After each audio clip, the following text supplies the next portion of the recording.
Lots of modern fighting games are getting guest characters. Some of them are cool, some of them are fun, and some of them are blatant advertisements. Was it always like this? To answer this question, I'll be sharing some of the most shocking and odd guest characters in past fighting games. This is an incredibly subjective list, so if you have any weird ones that I missed, let me know in the comments. I'm going to start off with Tekken 7. Oh, is it Geese? Goki? Noctis? They are all pretty wild choices, but my pick is Negan Smith. When I first saw the trailer for this character, I was completely baffled on who he was. Black leather jacket, red scarf, and a baseball bat. He didn't seem like your typical video game character. Well, that's because he's from a TV show based on a comic called The Walking Dead. What does he have to do with fighting games? Nothing. But there has been rumors that important people on the development team really liked the show. Well, it was a popular show at the time, but it does feel quite random. This one, I like a lot. Ryu and Chun-Li from Power Rangers Battle for the Grid. For people who are not familiar, this is a 3v3 tag game based on the American? Japanese? Sentai series that aired in the English-speaking world. It's a bit complicated. They took footage from the Japanese Juden Jasho and filmed the rest with American actors. Really interesting creation, I have to say. Anyways, the entire cast is from the show. The cool part is, Ryu and Chun-Li are included as guests, but they are dressed as a Sentai hero. The mask, the outfit, everything. This is what I call a quality inclusion. The developer could have lazily added the Street Fighter V models and called it a day, but they properly adapted them to the theme of the game. This is how things should be done. Not add people, characters that feel incredibly out of place. Next one is from the very popular and well-known game Million Arthur Arcana Blood. What, you don't know? It's a 1v1 air dasher based on an online card game developed and published by Square Enix. You get to choose 3 strikers. Support knights that you can summon as long as you have the resources. Most characters and supports have some sort of element that can become extra powerful if hitting characters of the opposing elements. Fire against wind, guaranteed counter hit, and damage over time. Just like a card game. Neat idea. Does it sound familiar? Well, I don't blame you. The only reason why this game ever caught my eye was because it was showcased at a major and had Iori Yagami as a guest character. Yeah, I'm as surprised as you. Not Terry. Maybe it was too difficult to associate an element to him. Anyways, despite being a 3 attack button game, Iori has most of his iconic moves. Even his infamous cross-up. Although, it's a mid for some reason. As a side note, there's also Reese from Seiken Densetsu 3, or the sequel to Secret of Mana that never made it to the Western world. This one will never happen in a modern game. Soul Calibur 2 has a different guest character based on the console you are playing on. Xbox has Spawn, an anti-hero from Image Comics. GameCube has Link from the Zelda series, and PlayStation 2 featured Heihachi Mishima from Tekken. Imagine making one of these 3 and going to a tournament that didn't have the console you were playing on. Or playing against a guest character you had no experience in since you don't own all 3 consoles and had 3 copies of the game. Although, I'm assuming they were banned for most events. I personally only had the chance to play the GameCube version, but I vividly remember being shocked to see a Nintendo character throwing bombs and arrows towards the likes of Ivy and Baldo. NetherRealm Studios are very well known for their odd choices in guest characters. Conan the Barbarian, T-1000 from Terminator 2, and RoboCop. Lots of movie characters that are aimed at older folks.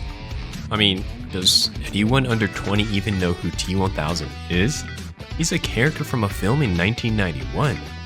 But out of all these, the one that stood out for me the most is Teenage Mutant Ninja Turtles for Injustice 2. You thought I was going to do a movie character for Mortal Kombat, didn't you? You got hit by the mix-up. The surprising part is to see comic book characters from a different company show up in the DC universe. And not only was it one turtle, but the entire group. Michelangelo, Donatello, Raphael, and Leonardo all made it to the game. Usually when guest characters come, it's just one character. Anyways, it was interesting seeing the 4 turtles in the graphic style of Injustice 2. I was expecting something on the uncanny side due to the realism, but it surprisingly came out fine. You know, I have to mention Super Smash Bros. When it comes to guest characters, or else I assume some of you will riot. But there is no way in heck I'll be able to choose one or even a couple in this enormous lineup, especially Ultimate. Sonic, Minecraft Steve, Bayonetta, Cloud, Snake, Ryu. When I was playing Melee as a young child, I used to joke with my friends that we'll eventually get Ryu and Final Fantasy characters fighting each other. Who would have thought? So for this one, the entirety of Super Smash Bros. Street Fighter Cross Tekken has a whopping 50 characters on the main roster, 25 from Street Fighter and 25 from Tekken. On top of all that, it contains 5 guest characters. Ooh, I bet you O9ers are going to know which one I'm going to pick. Mega Man inspired from the bad box art in the Western releases? Pac-Man operating a Mokujin-like machine? Kuro and Toto, the 2 mascots of PlayStation? Nope. At least those have some sort of affiliation with Capcom, Namco, and Sony. I totally forgot about the last one until I started making this video. And that is Colt McGrath from the infamous series. What? From what I've researched, this is the only time Capcom and infamous developer Sucker Punch has ever worked together. I'm curious on the background for this edition, as no new Infamous games were in development around his release. Well, looking at his kit, he seems like a short to mid-range character with unique projectiles like bouncing grenades. He has a really cool long-reaching anti-air special that reminds me of Raven's command throw in Guilty Gear Xrd. Pretty standard looking and plain character, and because of that, he sticks out like a sore thumb among the guests. What an odd choice. Dengeki Bunko Fighting Climax is a 2D fighting game that features various characters from light novels published by Dengeki Bunko. So there's characters such as Asuna from Sword Art Online and Shana from Shakugan no Shana.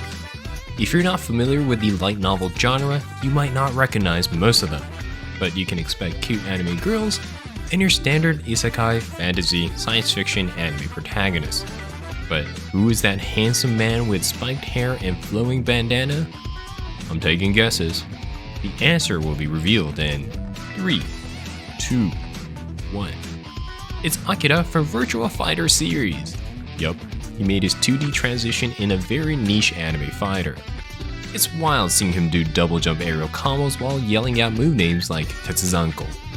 From my knowledge, this might be the only time a Virtua Fighter character has made it into a 2D fighting game.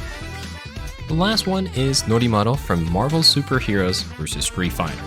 Who? What? Why is there a nerdy high school kid in a purple school uniform in a superhero fighting game? He looks so weak. Well, it seems like this was a joke character created in a joint effort between Capcom and comedian Noritake Kinashi from the duo called Tonnelzu, or Tunnels in English.